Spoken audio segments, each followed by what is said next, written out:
The elevator doors opened on the executive floor of Harlow Medical Technologies, and 6-year-old Emma Brooks knew immediately she'd made a mistake. She wasn't supposed to be here.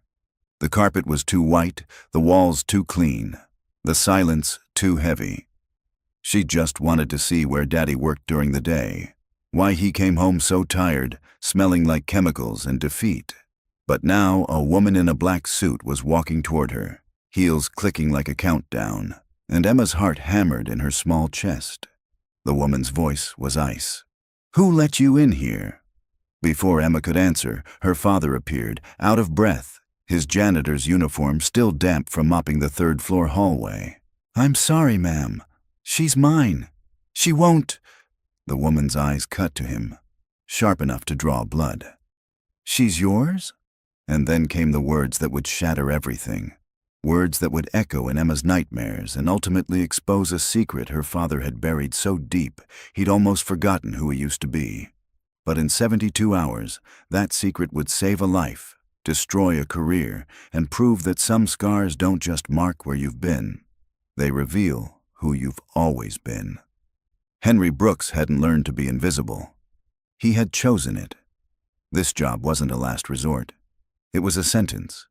The uniform, faded blue, smelling of bleach and quiet failure, was his daily reminder. He didn't work at Harlow Medical Technologies despite its connection to his past. He worked here because of it. He wasn't hiding from the memory of what happened. He was serving time at the scene of his greatest failure, forced to walk the halls of a world he had lost the right to be a part of. No one looked at janitors. They looked through them, past them. And for Henry, that wasn't a need. It was his punishment. He'd picked up Emma from Lincoln Elementary at 3:15, same as every day. Her teacher, Mrs. Patterson, always gave him a sympathetic smile that made his stomach tighten. The other parents barely acknowledged him. Their kids wore new shoes and carried lunchboxes with cartoon characters. Emma's shoes were from Goodwill, her lunchbox a plain metal tin that had belonged to her mother.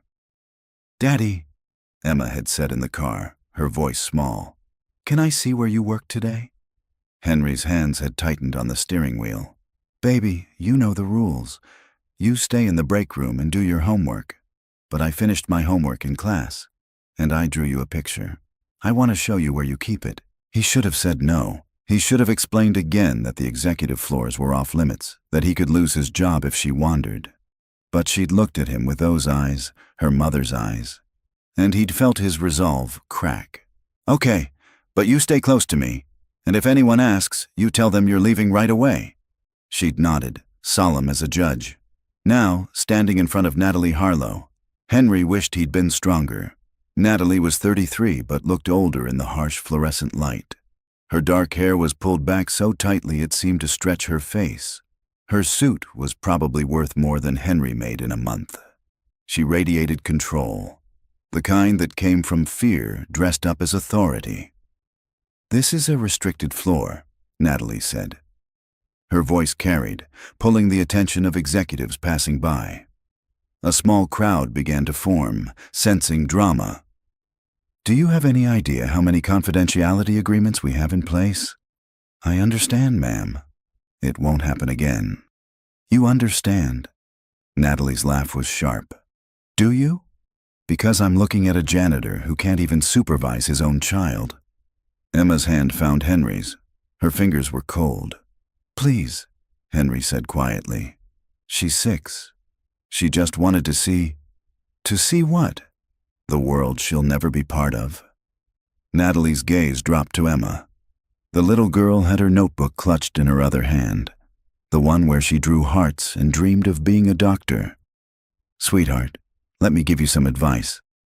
Your father cleans up after important people. That's all he'll ever do. If you want a different life, you'll need to work harder than he did." The words landed like punches. Henry felt Emma's hand squeeze his, felt her small body press against his leg. "She's 6, Henry repeated. His voice was still quiet, but something in it made Natalie's eyes narrow. "Then teach her early." "The world doesn't care about excuses." Natalie's voice rose, her face flushing. "Do you think I got where I am by making excuses?" By letting my father make things easy. I earned this position. And people like you," she gestured at his uniform, at his daughter, at everything they represented. "People like you will always be on the outside looking in because you're content with mediocrity." An older man in a white coat had stopped at the edge of the crowd. Dr. Paul Chen, head of cardiac research. His eyes were on Henry's face, studying him with an intensity that made Henry's chest tighten. "I think that's enough, Natalie," Paul said. Natalie turned, her expression flashing irritation before smoothing into professional courtesy. "Dr. Chen, I'm simply maintaining protocol. Protocol doesn't require cruelty." The air went still. Natalie's jaw set. For a moment, Henry thought she might escalate, but she simply nodded once, sharp as a blade. "Get her out of here," she said to Henry. Then she walked away, heels clicking against the white carpet like punctuation marks. The crowd dispersed. Paul Chen lingered, still watching Henry with that strange, searching look. Henry didn't meet his eyes.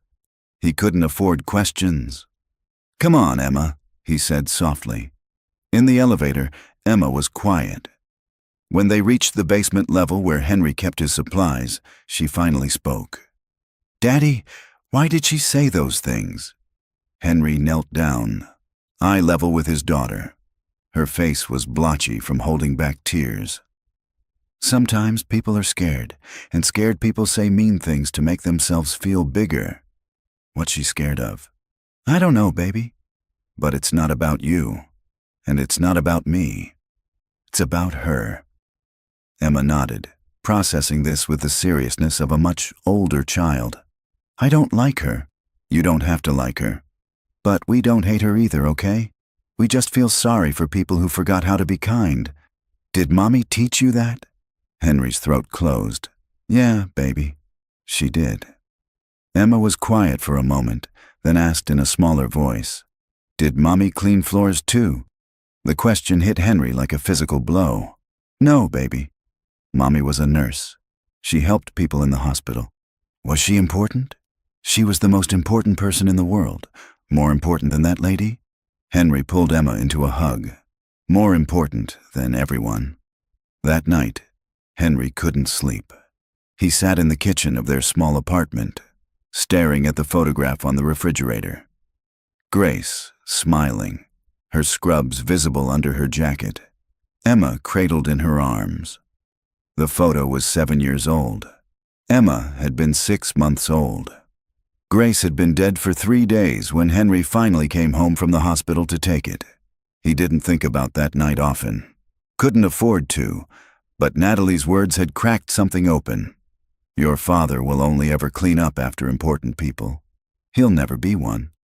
Henry had been important once. Dr. Henry Brooks, cardiac surgery fellow, youngest in his program at Boston Memorial. Grace used to tease him about his God complex, the way surgeons got when they held a beating heart in their hands. She'd been right. He had felt like God in the OR, omnipotent, essential, untouchable. Then he'd learned how quickly God could fall. The scar on his chest ached, the way it did sometimes when the weather changed or when memories pressed too close. He pulled his shirt collar aside and looked at it in the dim light from the stove. Jagged, puckered, running from his sternum to his left shoulder. A bullet had done that. A 9mm round that should have killed him but somehow threaded between his ribs, missed his heart by centimeters, and lodged in his shoulder blade. The trauma surgeon who'd operated on him, Paul Chen, though Henry hadn't known his name then, had called it a miracle. Henry called it a curse, because he'd survived, and Grace hadn't. He remembered the chaos of that night in fragments. The gunman storming the ER, screaming about the doctor who'd let his mother die. Henry in the OR, hands inside Richard Harlow's chest, the businessman's heart exposed and failing. The code blue alarm. The sound of gunshots. Grace's voice on the intercom. "Active shooter, OR wing, all personnel evacuate." Then silence. Henry had been 3 knuckles deep in a coronary bypass. If he stopped, Richard Harlow would die. If he didn't stop, Grace might. He'd kept operating. Steady hands, steady voice. Talking the nurses through their panic while his own heart tried to hammer out of his chest. 20 minutes later, he'd closed Richard's chest. The man's heart was beating, strong and regular. Henry had saved his life. Then he'd run into the hallway and found Grace on the floor, blood pooling beneath her, and his world had ended. The next morning, Henry arrived at Harlow Medical Technologies at 5 a.m., same as always. The building was quiet at this hour, just security guards and the night shift researchers burning through deadlines. He liked the quiet, liked the way his footsteps echoed in empty hallways, the smell of industrial cleaner, the simple rhythm of his work. He was mopping the third-floor research wing when he heard voices. 2 engineers speaking in urgent whispers near the prototype lab. "The stress test results don't make sense," one said. Mark Chen, no relation to Paul, young guy, maybe 28, with thick glasses and perpetual coffee stains on his lab coat. "The valve shows perfect function at rest, but look at these simulations. Mark, it's fine. The FDA review is next week. We don't have time to redesign. But if there's a flaw, there's no flaw. The math is solid. You're just nervous." "I'm not nervous. I'm thorough. And these numbers indicate that under sustained high cardiac stress, like a myocardial infarction or extreme physical exertion, the leaflets don't close properly. We're talking about potential retrograde flow, ventricular failure." "You're catastrophizing. Every valve has theoretical failure points. This isn't theoretical. This is predictive modeling based on—" "Mark." The other engineer's voice hardened. "Drop it. Natalie has staked her entire reputation on this device. The board is waiting for any excuse to push her out. If we delay now, if we admit there might be a problem, the whole project collapses, and we all lose our jobs." Silence. Then Mark's defeated voice. "Fine. I'll adjust the report parameters." "Good man." Henry kept mopping, head down, but his mind was racing. Valve, stress tests. He'd heard whispers about the Harlow 7, the new artificial heart valve that was supposed to be revolutionary. Natalie had bet the company's future on it. And if what Mark just described was accurate, patients would die. The engineers moved away, still arguing in lower voices. Henry waited until they were gone, then glanced at the lab door. It was propped open slightly. Inside, he could see monitors displaying what looked like pressure readings and flow dynamics. He shouldn't look. He should finish mopping and move on. But something pulled him forward. Old instincts, maybe. Or guilt for all the patients he'd never treat again. He slipped inside. The monitors showed simulation results. A 3D model of the Harlow 7 valve functioning inside a digital heart. At rest, it looked perfect. Pressure gradients were normal. Flow was laminar and efficient. But there was another file open on the adjacent screen, labeled High Stress Simulation Confidential. Henry's hand moved before he could stop himself, clicking the file open. The valve's behavior changed dramatically under increased cardiac load. The leaflets, which should have closed tightly with each heartbeat, showed incomplete coaptation at peak stress. Blood flow became turbulent, creating dangerous pressure differentials. In a real patient, during a heart attack or extreme exertion, this valve would fail. Not immediately, but eventually, and catastrophically. Henry had seen this exact failure pattern before, 7 years ago, working on an early-generation artificial valve at Boston Memorial. They'd caught the flaw 3 days before scheduled human trials. A test patient, a pig with induced heart failure, had died when the valve failed during simulated cardiac stress. He printed the simulation data. His hands were shaking. He didn't know what he'd do with it, but he couldn't just walk away. People would die, mothers, fathers, children, people like Grace, who deserved better. A sound at the door made him freeze. He turned to see a young woman in a white coat standing in the entrance, her eyes wide. Dr. Susan Martinez, junior researcher. Henry recognized her from the break room. "What are you doing in here?" she asked. Her voice wasn't angry, just confused.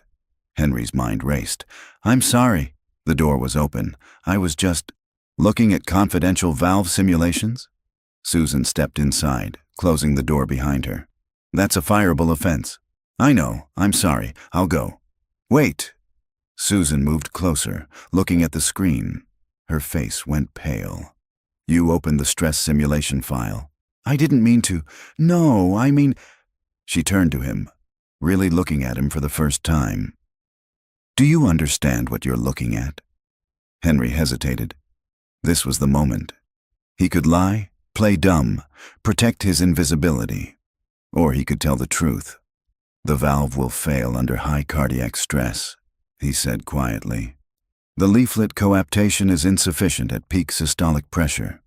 In a real patient, this would cause regurgitant flow, increased ventricular workload, and eventual cardiac failure."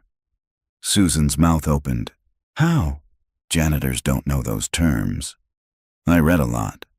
No one reads enough to understand advanced valve mechanics and cardiac physiology like that." She studied his face, her scientific mind clearly working through a puzzle. "Who are you?" "I'm nobody." "That's not true." "You're someone who understands cardiac surgery, someone who—" She stopped, her eyes widening. "You're medical, aren't you?" "You were a doctor." Henry didn't answer. "Why are you working as a janitor if you have medical training?" "Because I can't be a doctor anymore." The words hung between them. Susan's expression softened. "I'm going to report this to Dr. Chen," she said finally. Henry's stomach dropped. "Please don't. I need this job. My daughter—" "I'm not going to get you fired. I'm going to tell him about the valve. Someone needs to. And if you understand what you're looking at, then you know people will die if this device goes to market with this flaw." She was right. Henry knew she was right. "Will you tell him it was me?" Susan considered this. "No. I'll say I found the data myself during a routine review. But you should talk to him. Eventually. Whatever happened to you, whoever you were, you could help. We need people who actually understand this stuff and care about patients over profits." She left, taking the printed simulation data with her. Henry stood alone in the lab, his heart pounding, wondering if he just made everything better or worse. Natalie Harlow sat in her father's office, her office now, though she still thought of it as his, and stared at the empty chair across the desk. Richard Harlow had collapsed in that chair 6 months ago. Massive stroke. The doctors said he'd been under enormous stress, that his blood pressure had been dangerously high for months.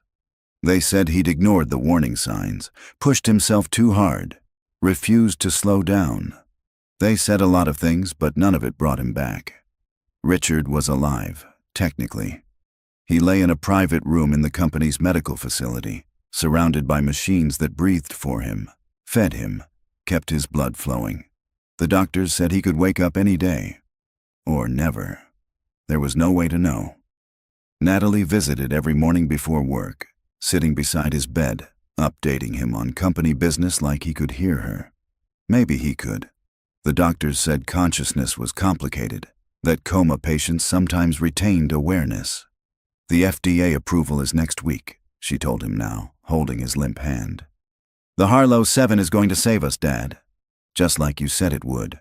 The board members who doubted me, who said I was too young, too inexperienced, they're all going to see. I'm going to prove I'm worthy of your trust." Richard's face was slack, his breathing assisted by the ventilator. The machines beeped their steady rhythm, the sound Natalie heard in her dreams.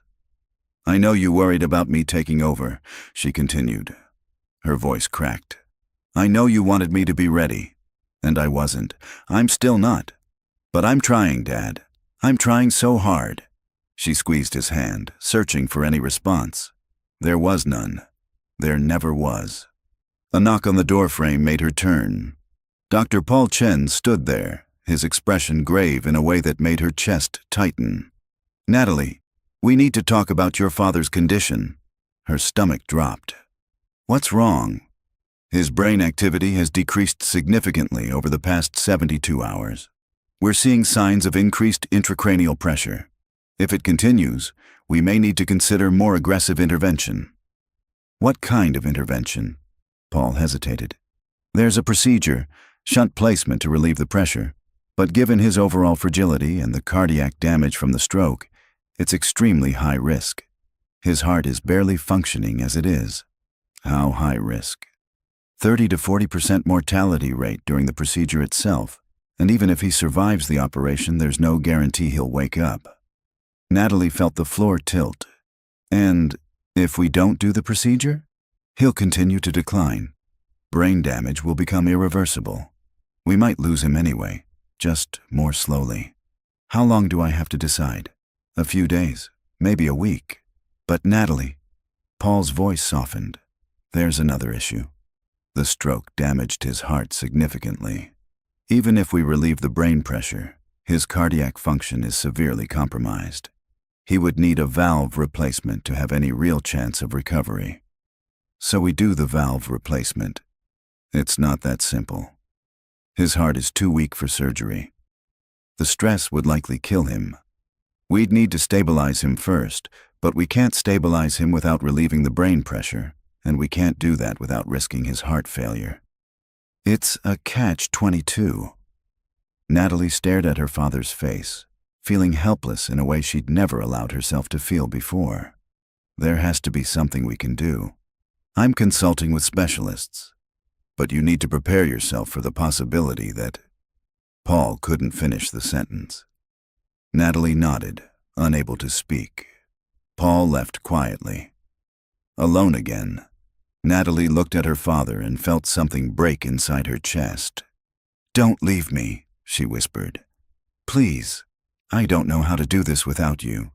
But the machines just beeped their indifferent rhythm, and her father's hand remained limp in hers. Emma Brooks sat in the corner of the break room the next afternoon, drawing in her notebook. She was sketching a heart, not a Valentine's heart, but the real kind, with chambers and valves and arteries. She'd found a medical textbook at a used bookstore downtown, and her father had bought it for her despite the price making him wince.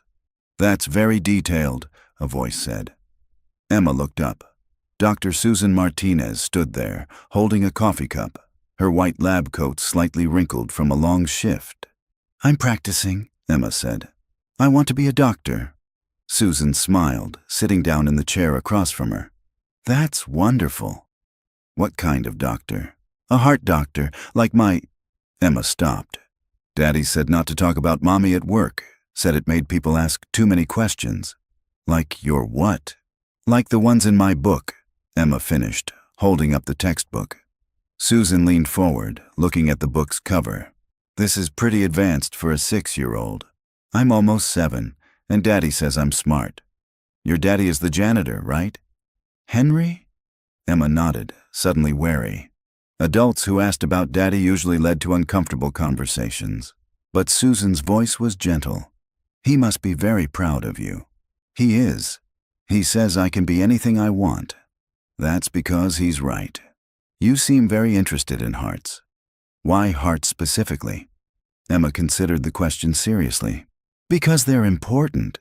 And because if someone's heart stops working, they die. And I don't want people to die." Something in Susan's expression shifted. "Did someone you know die?" Emma's pencil stilled on the page. "My mommy, when I was a baby." "I'm so sorry." "Daddy says she was brave, that she helped people even when it was scary." "What did she do?" "She was a nurse, at a hospital." Emma looked back at her drawing. "Daddy worked there too." Susan went very still. "Your father worked at a hospital?" Emma nodded, not noticing the change in Susan's tone. "A long time ago, before Mommy died. But he doesn't talk about it much. It makes him sad." "What did he do at the hospital?" Emma shrugged. "I don't know. He just says he used to help people." Susan was quiet for a long moment, her coffee forgotten. When she spoke again, her voice was carefully casual. "Your daddy seems like a very smart man." "He is. He knows everything about hearts. Sometimes I ask him questions from my book, and he always knows the answers. He says—" Emma stopped, remembering her father's warning about talking too much. "He says what?" "Nothing. I'm not supposed to talk about it." Susan didn't press. She just smiled, squeezed Emma's shoulder gently, and stood up. "Keep drawing, sweetheart. You're going to be an amazing doctor someday." After Susan left, Emma returned to her sketch. But she felt uneasy, like she'd said something wrong, something that would lead to the questions Daddy always tried to avoid. She hoped she hadn't messed up. Dr. Paul Chen found Susan Martinez in her office an hour later, staring at her computer screen with an intensity that immediately concerned him. "Susan, everything all right?"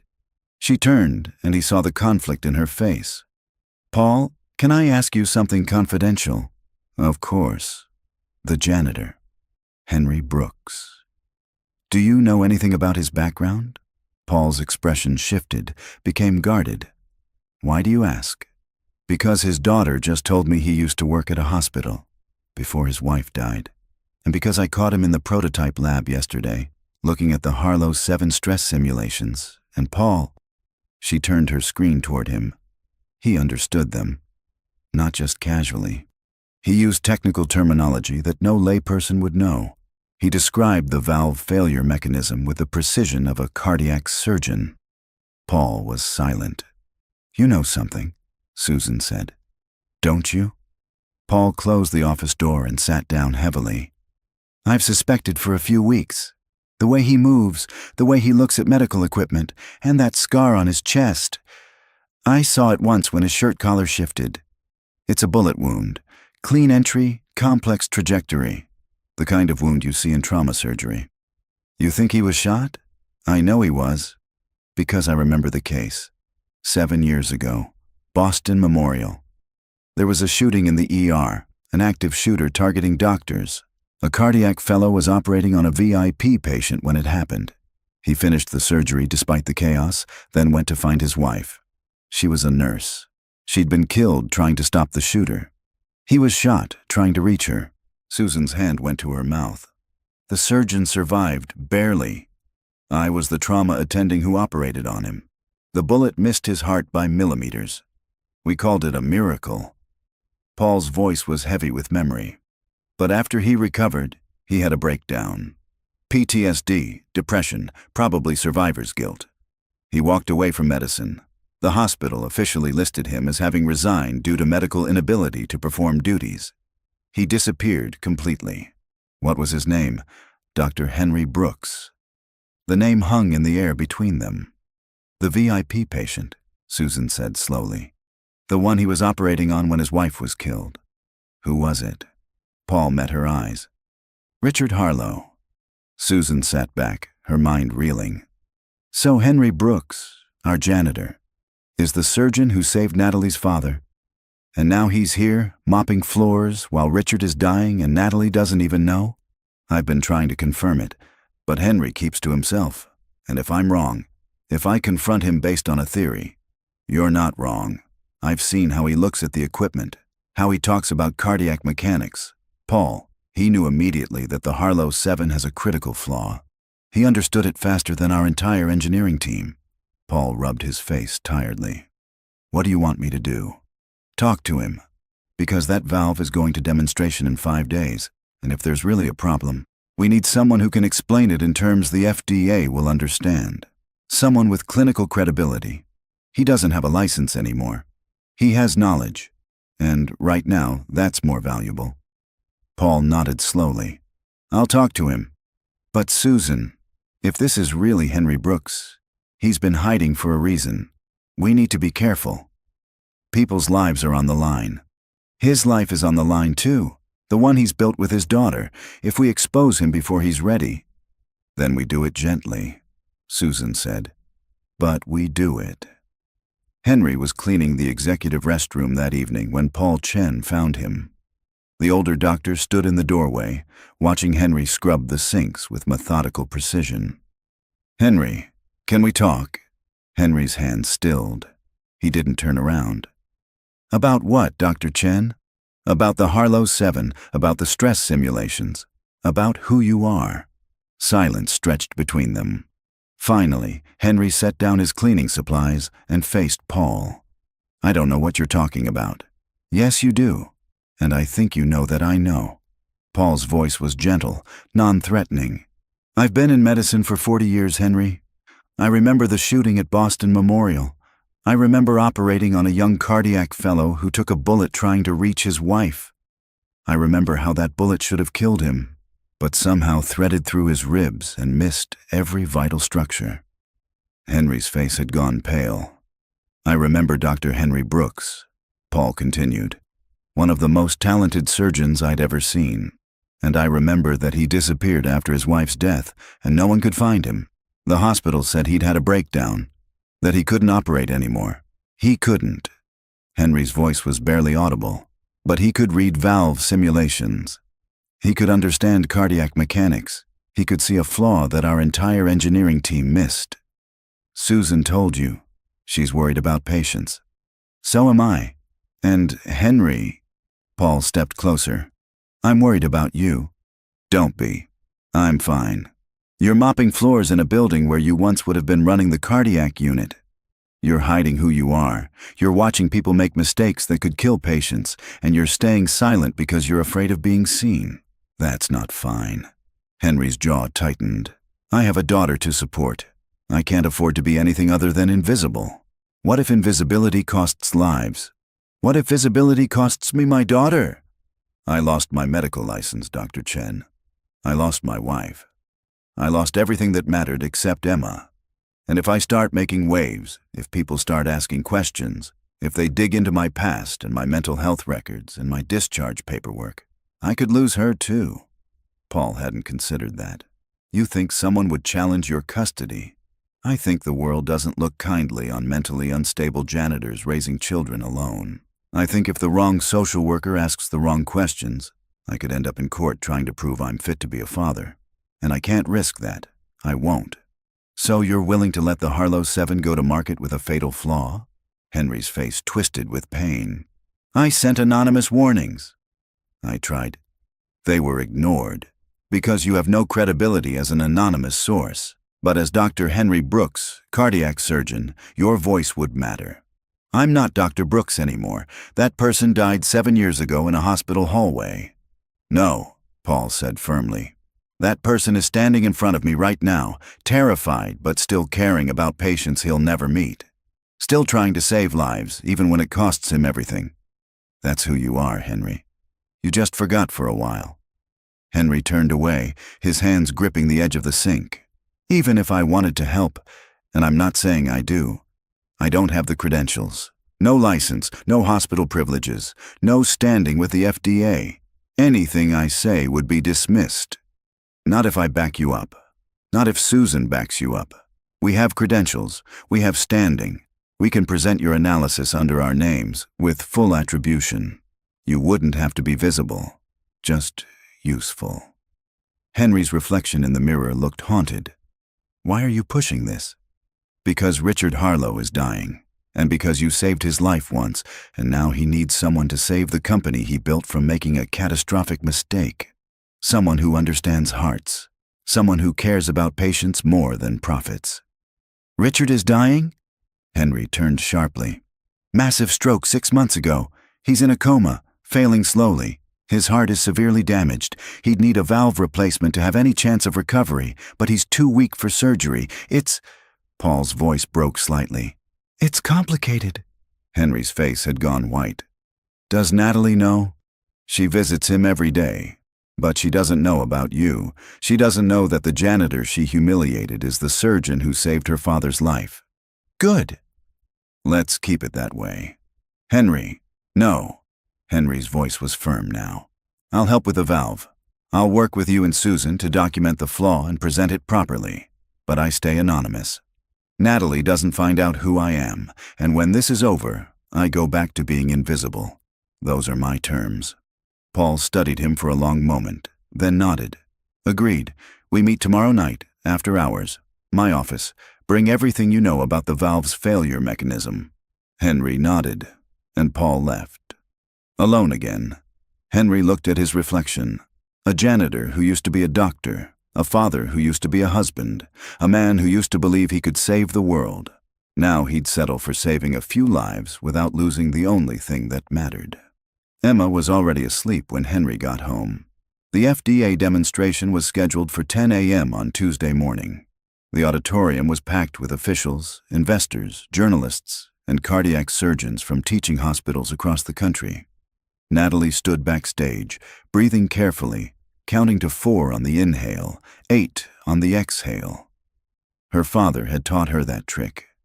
She'd spent the previous 2 days in meetings with the board, defending the Harlow 7 against last-minute concerns that had mysteriously surfaced.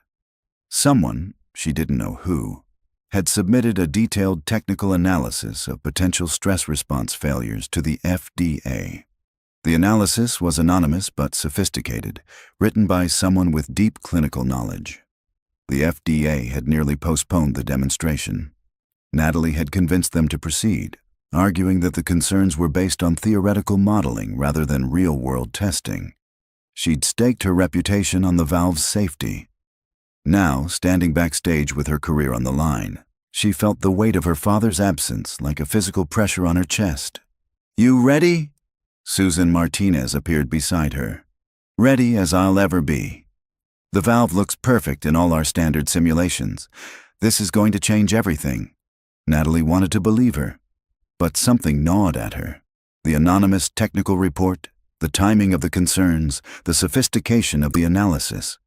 Someone knew something. Someone was trying to warn her, but she'd chosen to ignore it. The company needed this win. She needed this win.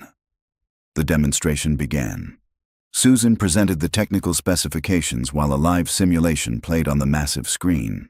The Harlow 7 sat in a clear chamber, connected to a mechanical heart that mimicked human cardiac function. Pressure sensors tracked every measurement.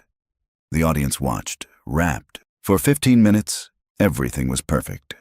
The valve opened and closed with flawless precision. Pressure gradients were optimal. Flow dynamics were textbook. Then Dr. Robert Yamamoto stood up. He was 72, a legend in cardiac surgery, and his presence at the demonstration was a coup for Harlow Medical Technologies. "May I ask a question?" His voice carried through the auditorium. Natalie felt her stomach tighten. "Of course, Dr. Yamamoto. Have you tested the valve under sustained high-stress conditions? Say, the equivalent of a cardiac event or extreme exercise?"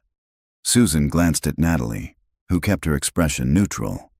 "We've run standard stress simulations across a range of cardiac conditions. I'd like to see maximum stress, the kind of conditions your patients will actually experience during the moments that matter most. Can you run that now?" The room went silent. Natalie felt every eye turned to her. "Dr. Yamamoto, our testing protocols follow FDA guidelines for..." "I'm not questioning your protocols. I'm asking to see the valve perform under the extreme conditions that prompted someone to submit a detailed failure analysis to the FDA 3 days ago. I read that report. It was compelling. I'd like to see if the concerns are justified." Trapped, Natalie met Susan's eyes across the stage.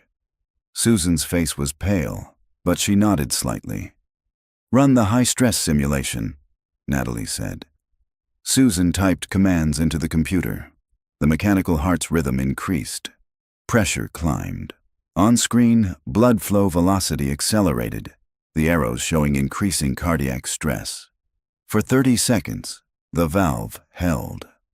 Then, exactly as the anonymous report had predicted, the leaflets began to flutter. Then they failed to close completely. Then Dr. Yamamoto collapsed. The sound was terrible. A heavy thud as the elderly surgeon hit the floor, his head striking the armrest on the way down. His body convulsed once, then went still. People screamed. Surgeons from the audience rushed forward. Someone shouted for a defibrillator. Chaos erupted. Henry was cleaning the third-floor hallway directly above the auditorium when he heard the commotion.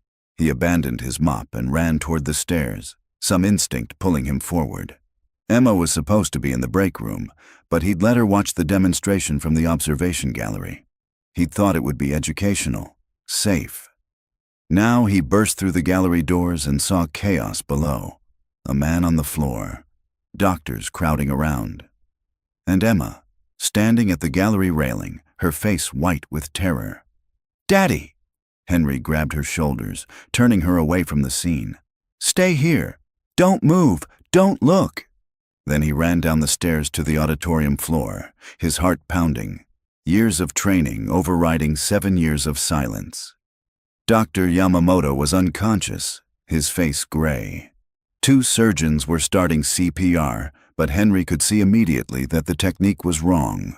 Compressions too shallow, rhythm inconsistent, hand placement slightly off-center. Before he could think, Henry was moving, pushing through the crowd. His hands were shaking, a cold sweat breaking out on his neck. The panic was rising, the familiar tightness in his chest. But the need was stronger. "You're too shallow," he yelled, his voice cracking with adrenaline. He shoved the young resident aside without ceremony. "Let me." Henry took position over Dr. Yamamoto. He saw his own hands trembling as he placed them on the man's sternum.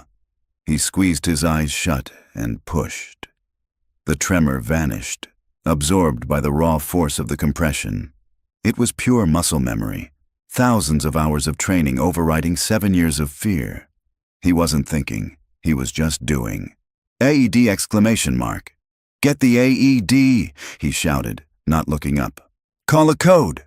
Now, people moved, reacting to the certainty in his actions, even if his voice was ragged with panic. The resident he'd pushed aside stared at him, stunned. The AED arrived. "Clear!" Henry yelled, pulling his hands back. The shock was delivered. The monitor showed V-fib. "No good!" Again. He was back on the chest instantly, compressions hard and fast. He saw Susan with the crash cart. "Epi! 1 milligram now," he gasped, not breaking rhythm. He was exhausted, terrified, his scar aching under his shirt, but his body wouldn't let him stop. He wasn't Dr. Brooks, the commander. He was just Henry, a desperate man acting on an instinct he thought he'd buried. Finally, after 6 minutes that felt like hours, Dr. Yamamoto gasped. His eyes fluttered. Color returned to his face. "We have sinus rhythm," the nurse monitoring the AED announced.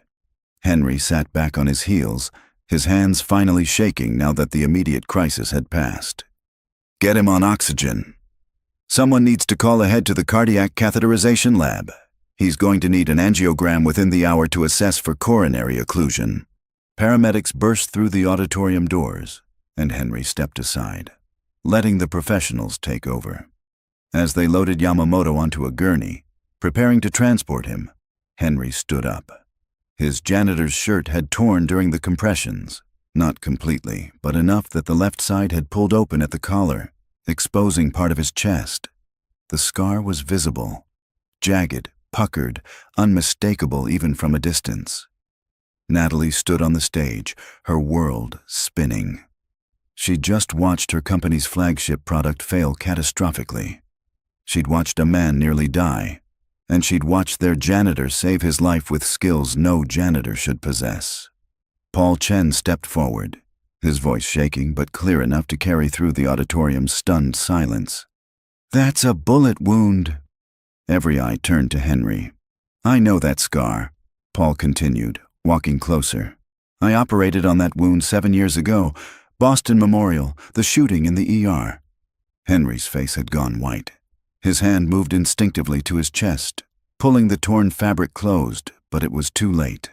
"You were the surgeon," Paul said. His voice was thick with emotion. "The one who saved Richard Harlow's life while your wife was being killed. The one who took a bullet and survived when you shouldn't have. Dr. Henry Brooks." Someone in the audience gasped. Natalie felt the floor tilt beneath her feet. "That's impossible," she whispered. But even as she said it, she was remembering. The photograph in her father's office, the story he'd told her about the surgeon who'd stayed calm during chaos, who'd finished an operation while people were dying around him. The surgeon who'd refused a medal and then vanished. Dr. Brooks was discharged from his residency, someone said. He was declared mentally unfit. "Because he had PTSD, Paul said firmly. "Because he watched his wife die and it broke something in him, but it didn't erase his training. It didn't erase who he was." Henry was backing toward the exit, his face a mask of panic. But Emma appeared in front of him. having climbed down from the gallery. She grabbed his hand. "Daddy, everyone's staring." The word, "Daddy," hit the crowd like a physical force. This wasn't just a surgeon hiding as a janitor. This was a father. Natalie's voice cut through the murmurs. "You sent the warnings." "About the valve, the technical analysis. It was you." Henry met her eyes across the chaos. His expression was equal parts defiance and resignation. "Yes, and we ignored you." "I ignored you." "Yes." "The valve failed exactly as you predicted." "Yes." Natalie looked at the screen, where the Harlow 7's catastrophic failure was still displayed. She looked at the paramedics loading Dr. Yamamoto, who would have died without Henry's intervention. She looked at this man she'd humiliated, who'd saved a life while she'd been defending a device that could have ended thousands. "Why didn't you tell me who you were?" Henry's laugh was bitter. "When would that conversation have happened? When you were mocking my daughter? When you were explaining that I'd only ever clean up after important people? Or maybe after I told you? When you were deciding whether a mentally unstable janitor with PTSD should be allowed around your employees?" The words hit like slaps. Natalie flinched with each one. "I deserve that," she said quietly. "You deserved worse, but I'm too tired for worse." Susan stepped forward. "Henry, the valve. Can you help us fix it?" "I already told you how to fix it. You ignored me. Because we didn't know who you were. Because an anonymous warning doesn't carry weight with the FDA. But now everyone knows I'm a washed-up surgeon with a breakdown in his history. That'll really help your credibility." "You just saved a man's life in front of 50 witnesses," Paul said. "You demonstrated clinical skills that most practicing surgeons would struggle to match. Your history doesn't erase that." Henry shook his head. "I'm not getting involved. I did what I could. I warned you. The rest is your problem." He took Emma's hand and walked toward the exit. The crowd parted, people staring at him with mixtures of shock, recognition, and something that might have been respect. Natalie called after him, "My father is dying." Henry stopped but didn't turn around. "He's in a coma." "His heart is failing. He needs the valve replacement he should have gotten 7 years ago, but he's too weak for surgery. The neurosurgeon says he probably won't survive." Her voice broke. "You saved his life once. Please, I know I have no right to ask. I know I was cruel to you and your daughter. But he's all I have, and if anyone can save him, it's you." Henry's shoulders were rigid. Emma looked up at him, her small face confused and frightened. "Daddy?" she whispered. Henry closed his eyes. When he opened them, he turned to face Natalie across the auditorium. "I can't operate. My hands shake. I have panic attacks. The last time I tried to do surgery, I nearly killed someone. I'm not safe in an OR anymore." "Your hands were shaking, but you performed flawless CPR?" Susan said. "The moment you started compressions, the tremor stopped. That wasn't panic. That was focus. CPR is different. You gave precise orders, administered medication, made split-second clinical decisions. That's not muscle memory. That's active medical judgment." Henry shook his head, but Paul could see the conflict in his face. "What if you had support?" Paul asked. "A full team, backup surgeons standing by, the best anesthesiologist in the state, everything you need to feel safe." "It's not about feeling safe. It's about being competent, and I'm not anymore." Emma tugged on his hand. "Daddy, is Mr. Harlow the man you saved when Mommy died?" Henry looked down at his daughter, and his expression crumbled. "Yeah, baby. And now he's sick, very sick. Would Mommy want you to help him?" The question broke something in Henry's chest. He thought about Grace in her scrubs, always taking the hardest cases, always volunteering for extra shifts. She'd believed medicine was a calling, not a choice. She'd believed you helped people especially when it was hard, especially when it cost you. "Yeah," Henry whispered. "She would." Emma hugged him, her small arms wrapping around his waist. "Then I think you should try. Even if you're scared, because being brave means doing things even when they're scary." Henry held his daughter and felt tears on his face. Around them, the auditorium had gone completely silent, 50 people witnessing a father and daughter navigate an impossible choice. Finally, Henry looked up at Natalie. "I want to see his medical records. All of them. Imaging, lab values, surgical history, everything. And I want to consult with his current care team. No promises. I'll review the case and tell you if I think surgery is even viable." "Thank you," Natalie whispered. "Don't thank me yet." There's a good chance the answer is no. But even as he said it, Henry felt something shifting inside him.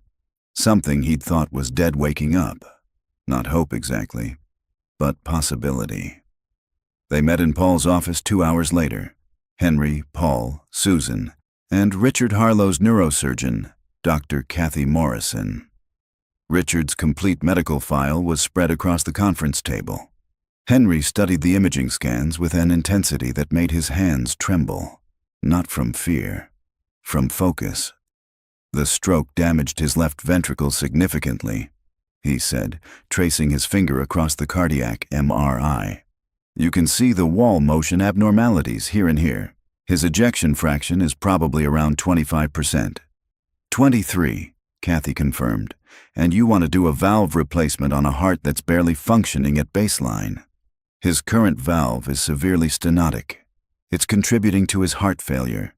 If we can replace it, theoretically his cardiac function should improve.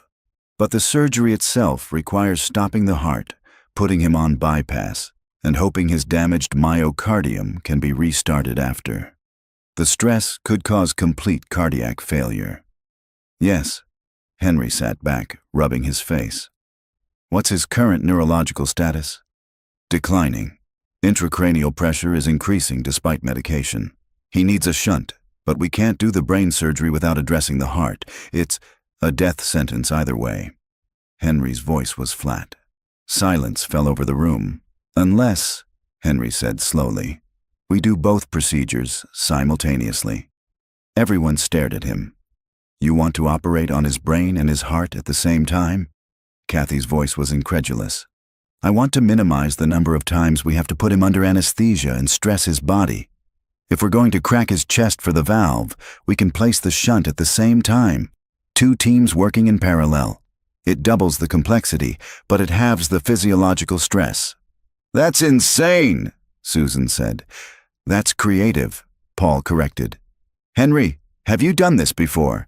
"Once, 7 years ago. Trauma patient with both cardiac and neurological injuries. It worked. Once isn't a pattern.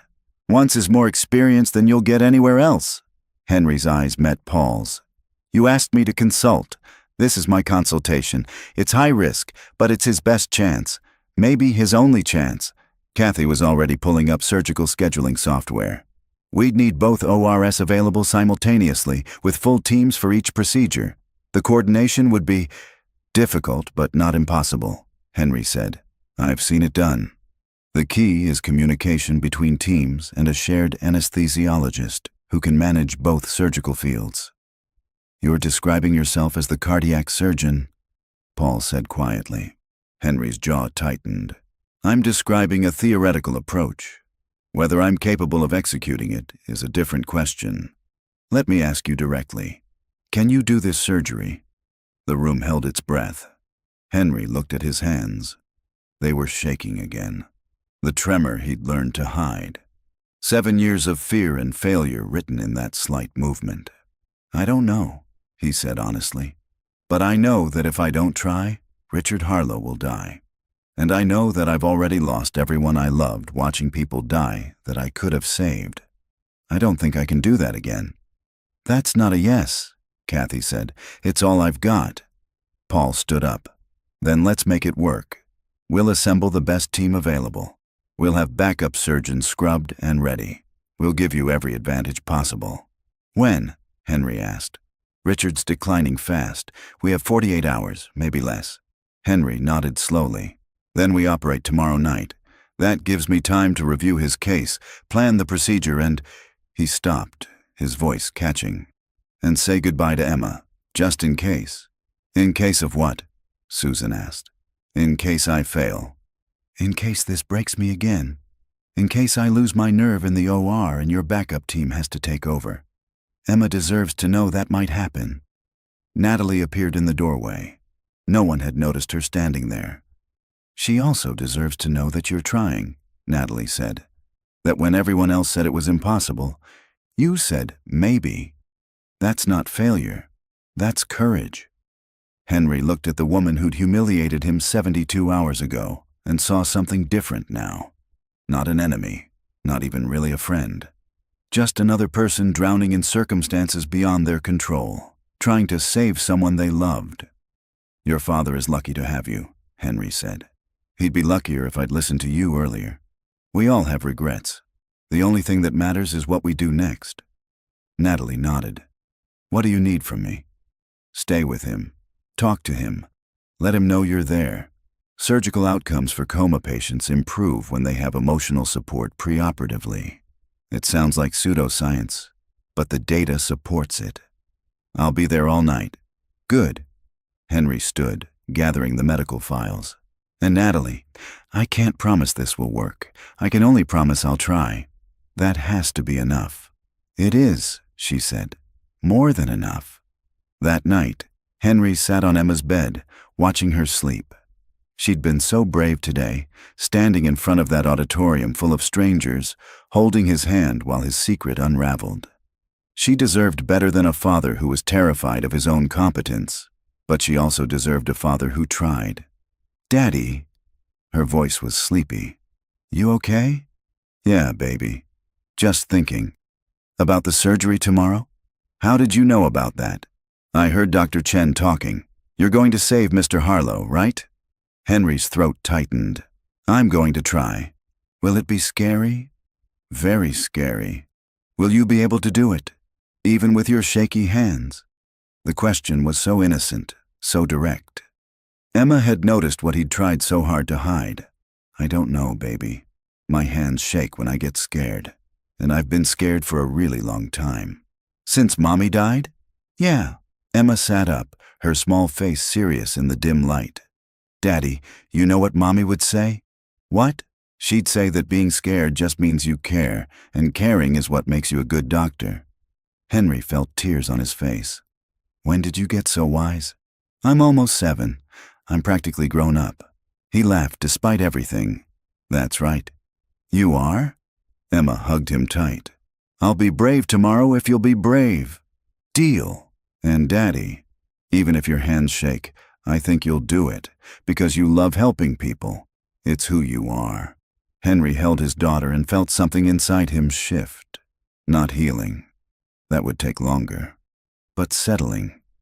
Like bones finding their proper alignment after years of being misplaced. Maybe she was right. Maybe loving people was enough. Maybe caring was its own kind of competence. He'd find out tomorrow. The surgery was scheduled for 7 p.m. Henry spent the day reviewing Richard's case until he could close his eyes and see every vessel, every structure, every potential complication. Paul worked beside him, offering observations, asking questions that forced Henry to think through every step. At 5 p.m., Natalie found Henry in the surgical prep area. "Can I show you something?" she asked. She led him to Richard's room. The old man lay still, his chest rising and falling with the ventilator's rhythm. Natalie sat beside the bed, taking her father's hand. "Dad, there's someone here I want you to meet." "Well, meet again." She looked at Henry. "Tell him who you are." Henry moved closer to the bed, uncomfortable with the intimacy of the moment. "Mr. Harlow, I'm Henry Brooks. We met 7 years ago in very different circumstances. You probably don't remember. You were unconscious for most of it. But I was the surgeon who operated on you at Boston Memorial.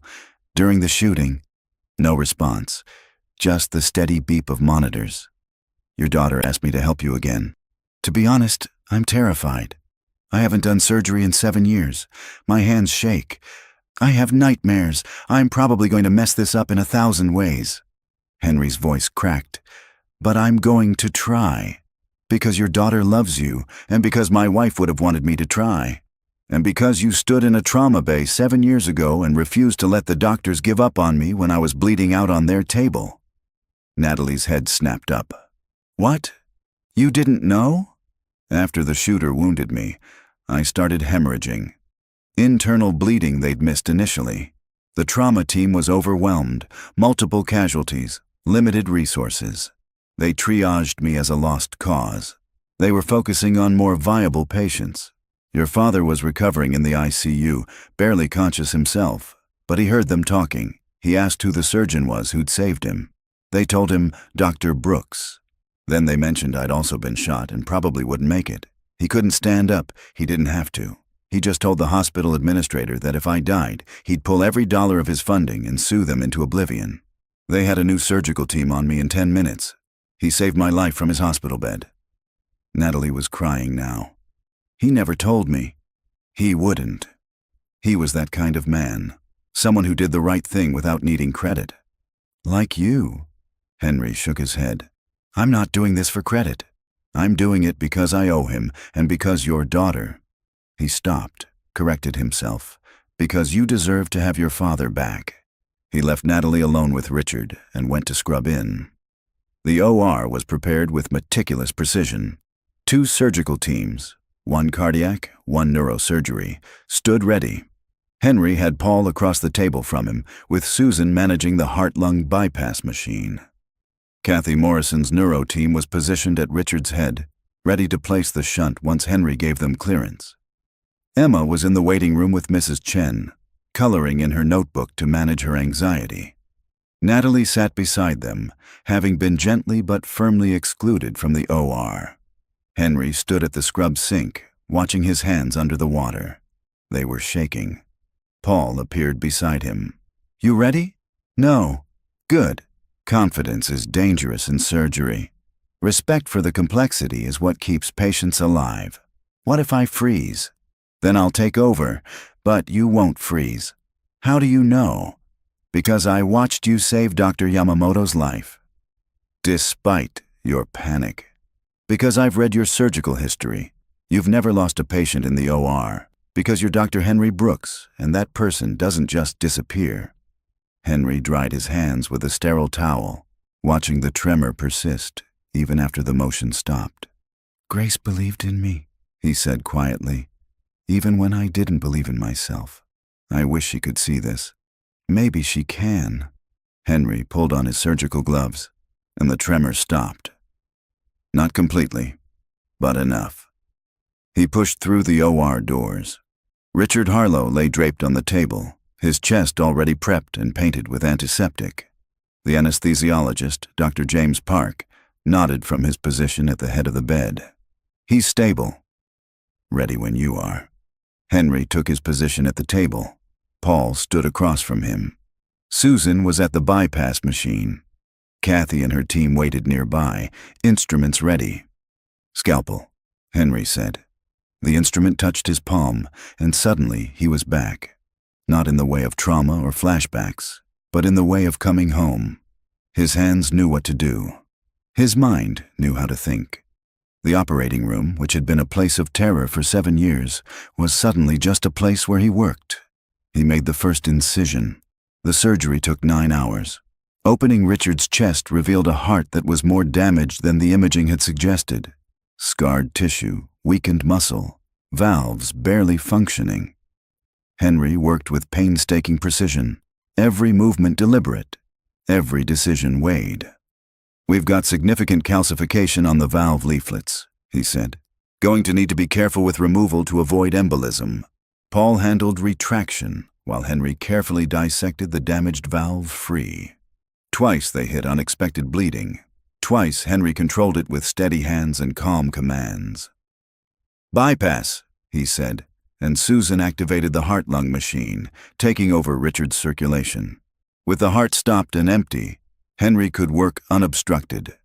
The new valve went in perfectly, each suture placed with the precision of someone who'd done this procedure hundreds of times. "Kathy, you're clear to start," Henry said. "We've got stable bypass. You have a 40-minute window." The neurosurgery team moved into position, working at Richard's head while Henry continued cardiac reconstruction. 2 operations happening simultaneously, coordinated through constant communication. At hour 6, they hit the first major complication. Richard's heart wouldn't restart. "Increase the pacing," Henry said, his voice tight, "and give me the paddles." Internal defibrillation, shocking the heart directly, was terrifying but sometimes necessary. Henry positioned the paddles around Richard's heart, making eye contact with Paul. Clear. The shock made Richard's entire body jerk. On the monitor, chaos. Then nothing. Then, "We have sinus rhythm," James announced. Henry exhaled, his hands shaking again now. Paul reached across the table, steadying him with a hand on his shoulder. "You're doing great. Keep going." At hour 8, Kathy finished the shunt placement. Richard's intracranial pressure immediately began to drop. "We're good here," she said. "It's all yours now, Henry." Henry closed Richard's chest with meticulous care, placing every wire and suture perfectly. When the final stitch was complete, he stepped back. "That's it. He's done." The OR erupted in quiet congratulations. Paul gripped Henry's shoulder. Susan was openly crying. Even James, who'd seen thousands of surgeries, looked impressed. "That was remarkable," he said. "I've never seen such precise work under those conditions." Henry pulled off his gloves, and his hands were shaking violently now, all the adrenaline and fear finally catching up. "I need to sit down," he said. Paul guided him to a stool. Henry put his head between his knees, breathing hard, the weight of what he'd just done crashing down. "Did we really just do that?" he asked. "You did that," Paul corrected. "We just helped." In the waiting room, Natalie stood up the moment Henry pushed through the doors. His scrubs were soaked with sweat, his face pale with exhaustion. "He's alive," Henry said. "The surgery was successful. Both the valve and the shunt are in place and functioning. He's in recovery now." Natalie's legs gave out. Emma and Mrs. Chen caught her, easing her into a chair. She put her face in her hands and sobbed, huge gasping sobs of relief and exhaustion and joy. Emma approached Henry shyly. "Daddy, you did it?" He knelt down, pulling her into a hug. "Yeah, baby, I did it." "Were your hands shaky?" "So shaky. But I did it anyway." "Because you're brave." "Because you made me brave." They held each other while Natalie cried and the medical staff watched. This moment, a father and daughter, a CEO and her unconscious father, a surgeon who'd found himself again, felt somehow bigger than any of them. It felt like healing. Richard Harlow woke up 6 days later. His eyes opened slowly, fighting the sedation, confused by the tubes and machines. A nurse called for Paul, who called for Natalie, who sprinted through the hospital fast enough that security gave up trying to stop her. When she burst into the room, her father's eyes found her immediately. "Natalie," he whispered around the breathing tube. His voice was barely audible, damaged from intubation. She grabbed his hand, tears streaming down her face. "Dad. Oh my God, Dad." They removed the tube an hour later. Richard's first clear words were, "What happened?" "You needed surgery, a valve replacement and a brain shunt. You almost died." Natalie's voice broke. "But someone saved you." "Who?" "Dr. Henry Brooks." Richard's eyes widened. "Brooks? Henry Brooks? He's alive?" "Yes, and he's here. He's been here the whole time." "Where?" Paul brought Henry in 30 minutes later. He'd cleaned up but still wore his janitor's uniform. It was all he had. When Richard saw him, tears filled the old man's eyes. "You," he whispered. Henry approached the bed slowly. "Mr. Harlow, you saved my life again. Just evening the score, you saved mine once too." "I did. Boston Memorial. You threatened to sue the trauma team if they let me die." "I never got to say thank you." Richard shook his head weakly, wincing at the pain. "I didn't know it was you. I just knew they were giving up on someone who'd saved my life. Couldn't let that stand. Well, I'm returning the favor. We're even now." Richard's hand reached out shakily. Henry took it. "Thank you," Richard said, "for coming back, for being here when I needed you, for not letting what happened break you permanently." "I did break," Henry said quietly. "I'm still broken in a lot of ways. I just learned that broken things can still function. They're just different." "That's not broken. That's evolved." They talked for a while longer, Richard growing tired quickly. Natalie sat in the corner, watching this man who'd been invisible to her reveal himself as the hero who'd saved everything she loved. When Henry stood to leave, Richard caught his hand again. "Stay," he said. "Work here. Be who you are. We need you." "I appreciate that, but I'm serious. This company needs someone who understands that medicine is about patients, not profits. Someone with ethics and expertise. Someone who'll call us out when we're wrong." Richard's voice strengthened despite his exhaustion. "Someone like you." Henry looked at Natalie. She nodded. "We messed up with the Harlow 7, she said. "We prioritized speed over safety. We ignored warnings. We need someone to prevent that from happening again, and there's no one better qualified than you. I don't have a medical license. You don't need one for an ethics and safety oversight role. You'd review all our devices, ensure proper testing, act as patient advocate. We'd pay you appropriately, more than appropriately, and provide Emma's health insurance and education funding." Henry's throat was tight. "I don't know." "Think about it," Richard said. "But Henry, you belong in medicine. Maybe not in the OR, maybe not in the traditional sense, but you belong here, using your knowledge to save lives. Don't let one tragedy 7 years ago erase a lifetime of purpose." Emma appeared in the doorway, having been brought up by Mrs. Chen. She ran to Henry, hugging his leg. "Is Mr. Harlow okay?" she asked. "He's going to be fine, baby." She looked at Richard, shy but curious. "My daddy saved you." "He did. Your daddy is a hero." "I know. He's always been my hero." Richard smiled, his eyes on Henry. "Then you're a lucky man, Dr. Brooks." "The luckiest," Henry agreed. 3 months later, Henry stood in the new medical ethics wing of Harlow Medical Technologies, watching through the observation window as a surgical team implanted the redesigned Harlow 7 valve. The new version had been completely rebuilt based on Henry's recommendations, with months of additional stress testing. It had passed every simulation, every real-world scenario, every skeptical reviewer's scrutiny. It was safe. It was ready. It was right. Emma stood beside him, now 7 years old, her notebook full of increasingly sophisticated anatomical drawings.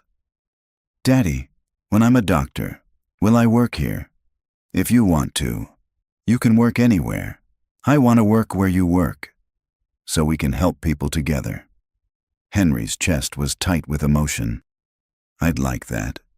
Natalie appeared beside them. Over the past 3 months, she'd transformed, stepping back from day-to-day operations to focus on strategic vision, learning to listen more than she spoke, becoming the kind of leader her father had always believed she could be. She and Henry had developed an unlikely friendship built on mutual respect and shared trauma. "The surgery's going perfectly," she said. "It is.